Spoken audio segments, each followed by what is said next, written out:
Hi, my name is Natalie Metcalf. Right now, on my patient, I'm going to inspect her hair, skin, and nails. So first thing I would do is a general survey of the patient. I'm going to check her skin first by grabbing her hands, looking for any lesions, bruising, bumps, nevy, anything like that. Checking areas of hyperpigmentation, hypopigmentation, any abnormal color changes. Next, you want to palpate the skin, check the temperature, check and see if she's warm, dry, checking her cap refill, make sure it's less than 2 seconds. You also want to check the turgor of the patient. You can do that by pinching up some skin on the top of her hand. That checks for any kind of dehydration. Does the patient have any swelling, edema on her arms, legs? And then just do the hygiene of the patient, making sure that is the patient clean, is the patient well groomed. If there are any lesions, you want to make sure that you take a small centimeter ruler to measure those, measuring the size, shape, any color irregularities, distribution, location that's on the body. The next thing that we want to do is we want to inspect and palpate the patient's hair and scalp. So we'll put on our gloves. Alright.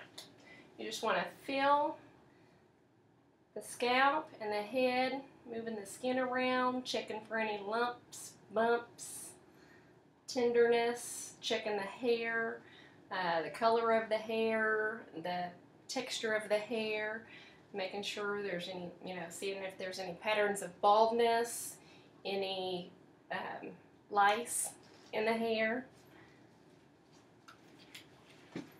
Alright. After that, we're going to inspect and palpate the patient's hands and fingernails. Looking at the color, the texture, is there any ridges in the nails, any clubbing of the fingernails, and of course that cap refill. The next thing that we want to do is teach our patient about skin assessment. You want to make sure that you tell your patient that they need to check their skin once a month.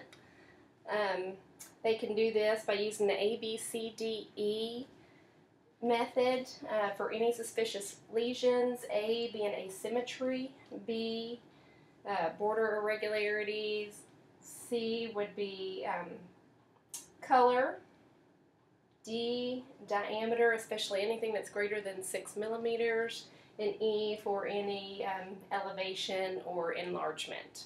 The patient can do this by standing in front of a full-length mirror. First thing they want to do is just kind of check out their hands in between the fingers, skin, checking for any lesions, bumps, anything abnormal, checking their forearms, then standing in front of a mirror. Holding their arms up in front of the mirror, they can check the back of their forearms, hands. Next, they need to stand in front of the mirror, checking their face, neck, torso, legs in the mirror.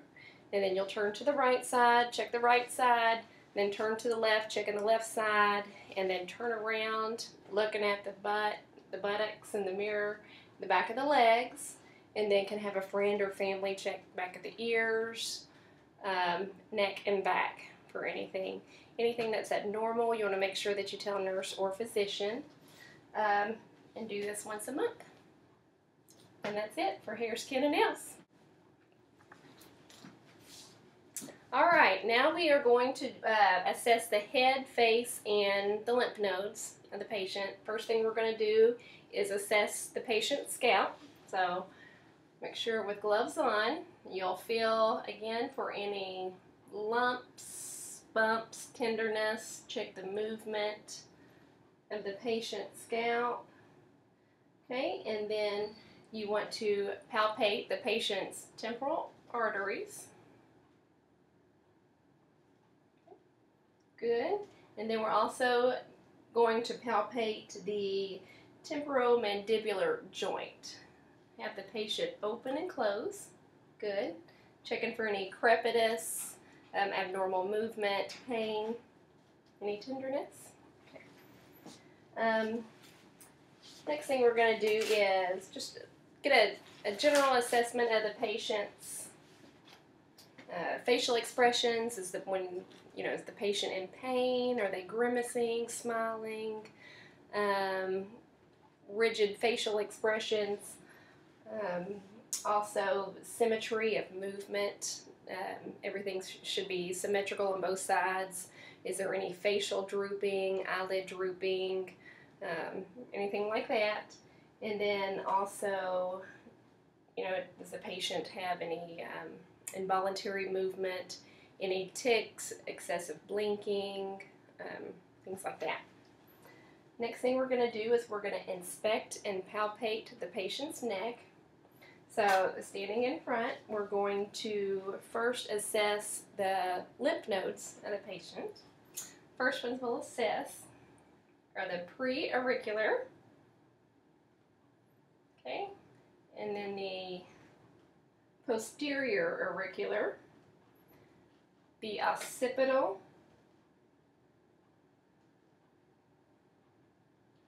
the jugulo-digastric, which is right below the earlobes, submandibular, which is right underneath the jaw, submental,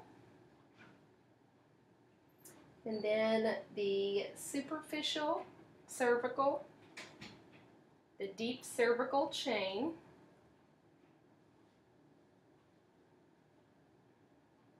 posterior cervical, and then the supraclavicle, which is kind of right above and under the clavicle. You need to check for any hardness, pain, swelling, anything like that. The next thing we're going to do is check the patient's thyroid gland. You can do that by feeling a couple notches underneath the cricoid area. Check for any lumps, nodules, swelling. Have the patient swallow. You should feel the thyroid move up and down. That's normal. If you do notice that the thyroid is enlarged, then you can listen to it, listen for a bruit. That could mean hyperthyroidism. And then you want to also check the position of the trachea. So you can do that. Just by putting one finger on one side, just kind of moving it over, then the other, and her trachea is midline. Okay. And that is it for head, face, and lymphatics. Alright, now we're going to check the patient's eyes. The first thing that we will check is visual acuities. We will use the Snellen chart for that. To usually do, I don't have one in here, but you have the patient stand about 20 feet away from the eye chart. It is a chart of alphabetic letters that go from big to small, different lines, and then that way you can assess the patient's visual acuity by right eye and left eye. If the patient is nearsighted or if they're over 40, you might want to use something called a Jaggard card, which is a closer up visual test that you can hold probably about 14 inches away from the patient, and then have them cover up left eye, right eye, and then just kind of see the letters that they can read and see what their eyesight is, their visual acuity. We do want to check something called their visual field, and we do this by a confrontation test. Alright, I'm going to have the patient take a card. We're going to cover up the same eye directly across from each other, so I'm going to have you cover up your right eye. I'm going to cover up my left, and I want you to just kind of tell me when you say now, when you don't see my finger anymore.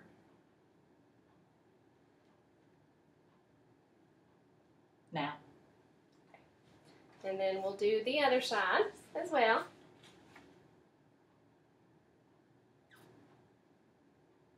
Now. Okay. That kind of gives us an idea of usually if the person giving the test and the patient, if they stop seeing it at the same time, usually the visual fields are okay. If the patient says now, sooner, then there's some kind of deficit in their peripheral vision. The next thing we're going to do is the corneal light reflex. And we do this by holding the light 12 inches away from the patient. I'm just going to have you look right at my nose.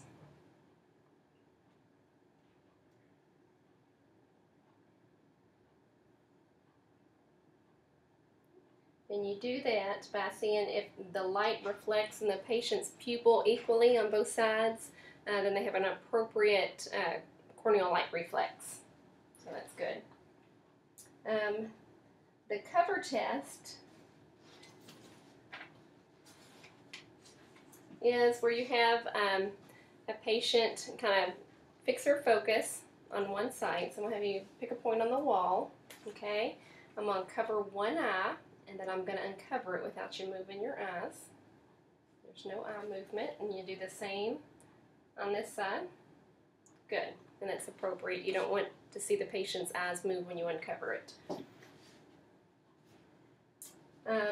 Next thing we're going to do is the diagnostic position test. It's the 6 cardinal positions of gaze. So I'm going to have you leave your head still and follow my finger. Go up. Good. And do it in an H motion. You want both eyes to move equally at the same time. Next thing we're going to do is we're going to inspect the external eye structures, starting with the patient's eyebrows, making sure they're symmetrical, that there's no scaling, lesions, anything like that. Checking the patient's eyelids. You want to check for swelling, pain, lesions, checking the eyelashes. Next you want to check eyeball alignment. That means the patient's eyes are symmetrical, there's no crossing of the eyes. Next we'll check the conjunctiva. You do that by pulling the patient's eyelids down, looking for any pallor, redness, any drainage, anything like that. And then we check the lacrimal apparatus, and you do that by palpating right underneath the patient's eyes and look to see if there's any tearing, discharge, pain, anything like that. Alright. Next we're going to check the cornea and lens. You do that by standing, have the patient look straight ahead. You'll stand to the side and shine a light. Checking to see if there's any opaqueness, anything like that between the lens and the patient's pupil. Size, shape, quality of the patient's pupils. You want them to be round, you want them to be equal, and reactive to light. You do that. I'm going to have you look right here at my nose. Shine a light. You want the patient's pupil to constrict. And then you'll also notice the other pupil on the other side will constrict as well. An accommodation, you have the patient kind of pick a point far away, have her focus on something, and then I'm going to have you look at my finger. And you'll notice when the patient looks at something close up, her pupils will constrict. So that's accommodation. Alright, next I'm going to check the ocular fundus. We're going to look for the optic disc, check its color, shape, margin, cup size. I'll do that by holding the light up to my right eye and then the patient's right eye as well. Okay, look straight ahead. See the red reflex.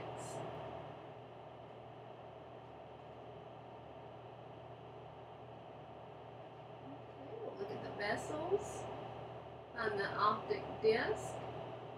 It looks yellow, pinkish.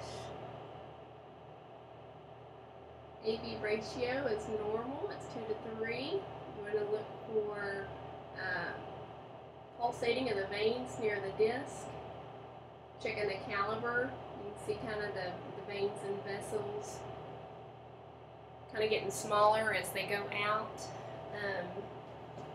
Seeing if there's any twisting of the veins and vessels. But everything looks good there. The color of the retinal vessels. The arteries are usually brighter red. And we check the background of the fundus too. You want that to be kind of an orangey red that look normal, and checking the macula, which making sure there's no dark spots, anything like that in the back of the eye, which could mean a retinal detachment. And that everything looks good. Alright, now we're going to inspect the patient's ears. So the first thing that we do is we want to inspect the external ear. So if you kind of look at me, you want to check the auricle. Kind of you can pull on that, see if there's any tenderness, pain, redness, swelling, anything like that. Also the tragus, you can just right here in the middle of the ear, kind of just push gently, see if there's any pain when palpating. You want to just look at the external ear, see if there's any drainage, redness, swelling, anything like that. Alright, next thing we want to do is, using our light, I'm actually going to have you face that way for me. Perfect. We use our light, our otoscope, checking the external ear, kind of looking in, seeing if there's any earwax, swelling, foreign bodies, anything like that. And then next we want to inspect the tympanic membrane. And for adults, we take the auricle of the ear and kind of pull up and line. Just kind of ease it in gently.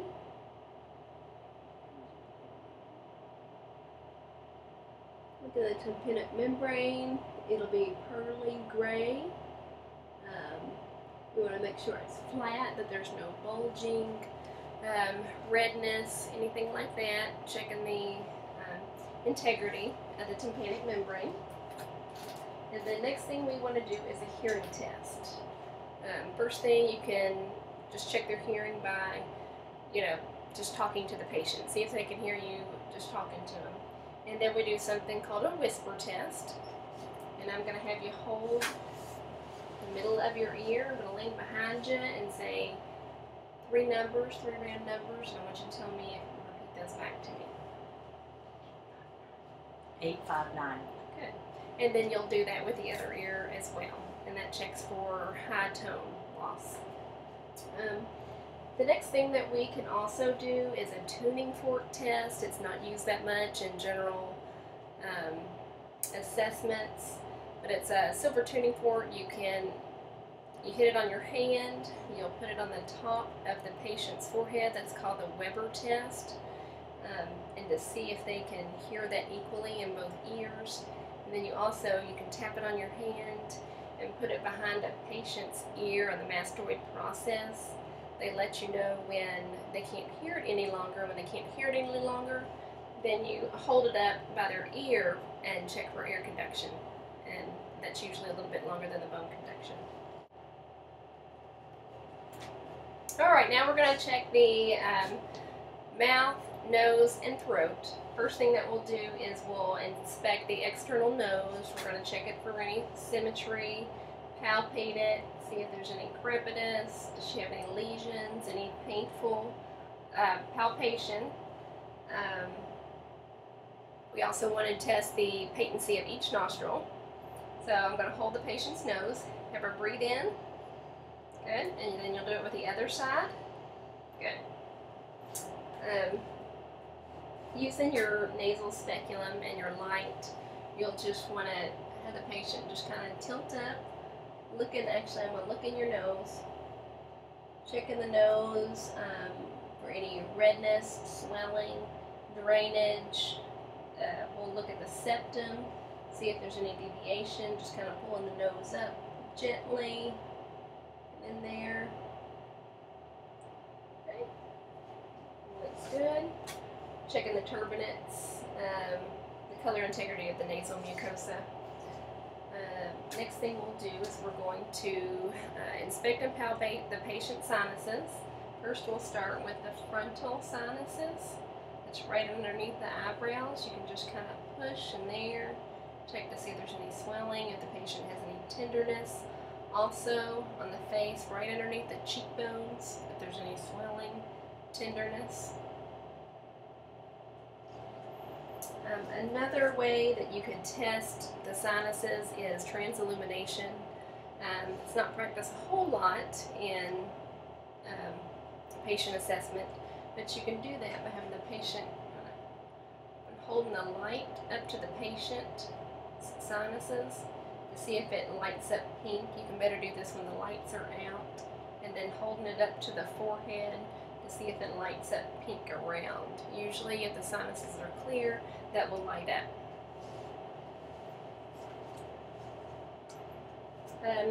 Next thing we're going to do is we want to inspect the mouth.